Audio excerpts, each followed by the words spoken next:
Ayan. Tapos na kami mag-lunch.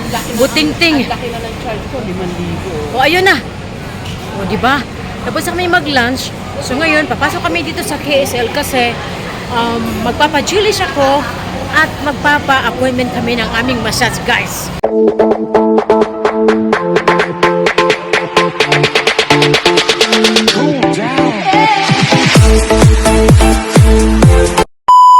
Lolyang, durian. Gusto daw nila kumain mamaya ng durian. O, ayan o.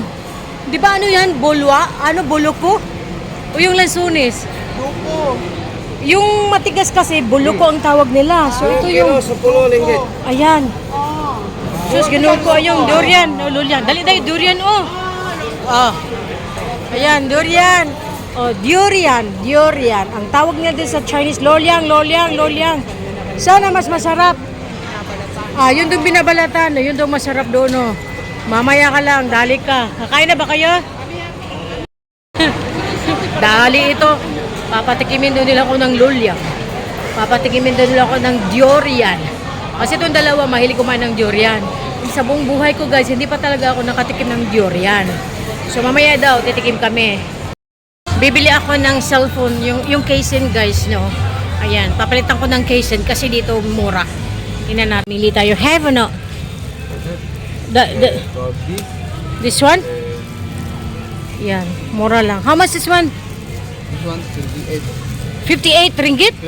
28. 28? Oh, mura lang. 28 ringgit lang daw. Oh. So, lahat ng unit ng casing na dyan. Hold on. Nadali, guys. Nakapili ako ng dalawang phone casing. Casing? I don't know. Basta yun na yun. Dalawa siya, guys, pero worth naman kasi mura lang talaga. Yung isa kong nabili sa isa kong upo na unit ay 38 ringgit. Tapos binigyan nila sa akin ng 35 ringgit.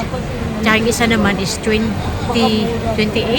Binigyan nila sa akin ng 25 ringgit. So okay lang. Mura pa rin, o diba? So ngayon pupunta kami sa taas dahil mura talaga man ako. No, pag palang kulang tulog ba? Magpapaano kami, papischedule muna kami ng massage. Then after that, papa-Julish at mag-iikot-ikot dito, manonood, titingin ng mga ano, mabibili na naman. So guys, nakapagpabook kami ng massage. Ano siya, bali 2 oras.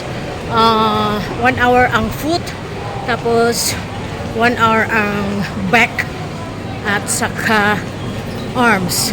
So dry massage, tapos additional 30 minutes ng ear candling. Okay, so magpa-ear candling tayo dahil ipatanggal na natin yung ating malalaking atuli. Malalaki natin yung tutuli, guys. Kasi yung dalas tayo pumunta kami dito, si Sheila nagpa-ear candling. Nagkakatawa kasi malalaking tutuli ang lumabas sa kanyang tainga, guys. So this time, I have to try. First time ko nitong gagawin, guys. And so dito kami magpapamassage. Pasok tayo. So we've been here before. And this will be our our second time. Maganda sa loob. Talagang as-in napakaganda. Nagtawanan pa kami dati dito. Ayan oh, ang ganda oh. We go inside, Odia. Inside? Okay, so let's go inside. Ang ganda, guys, no? Ayan. So, sunod tayo sa panon. Agoy, alam mo yung slipper ko. Ang lagkit-lagkit. Pasok tayo. Dito. Yun, yung parang salida. Ayan. Napakaganda ng lugar, parang nasa theater ka, nasa loob ka ng cinema. Ayan o, napakadilim, napakakosi ng lugar, guys. So first sinusok muna nila yung paa ko sa warm water, then bali 1 hour na na foot massage, diba? Dry lang, ayaw kasi ng oil dahil pag at least pag dry kinagabihan yan, pwede pa tayo mag dry bath, pwede tayo mag hot bath ng dry. So, walang problema kahit maligo agad tayo. So, ayan. Antay muna natin. Yung BFF ko tsaka si Sheila nandun yata sa likod. Tingnan mo yung dalawa na yan, oh. Nakasitting pretty sila, oh. Ang iingay namin dito sa loob, guys. Ayan. So, nakasuk ang aming mga paa ngayon. Ayan, bago kami mag-try massage. Okay, so ayan, nakita nyo, merong theater diyan. Napaka-social ang dating. Ayan, nagikulata ng akong paa. Yan. Yan na si Sheila. At ang aking BFF. Kami tatlo. Yun. Tapos na ako ng back massage. So this time, Diyos ko Lord, parang parang binugbog. Namarka yung ko. Tapos ngayon ay mag-ear candling tayo. Tingnan natin guys, baka maglugo yung ating mga tutuli. Yun. Dito tayo. Dito tayo. Ayan. Higa na tayo dito kasi tayo dito. Mag-ear candling. Naglabasan yung hangin ko. Ang daming kabag. Ngayon may lalagay yata sila ditong kandila para lumabas yung tutuli. Tingnan natin guys paano nila gawin kasi first time ko ito. First time kong makaranas ng ganito. Ayan.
ko Lord, ang sarap.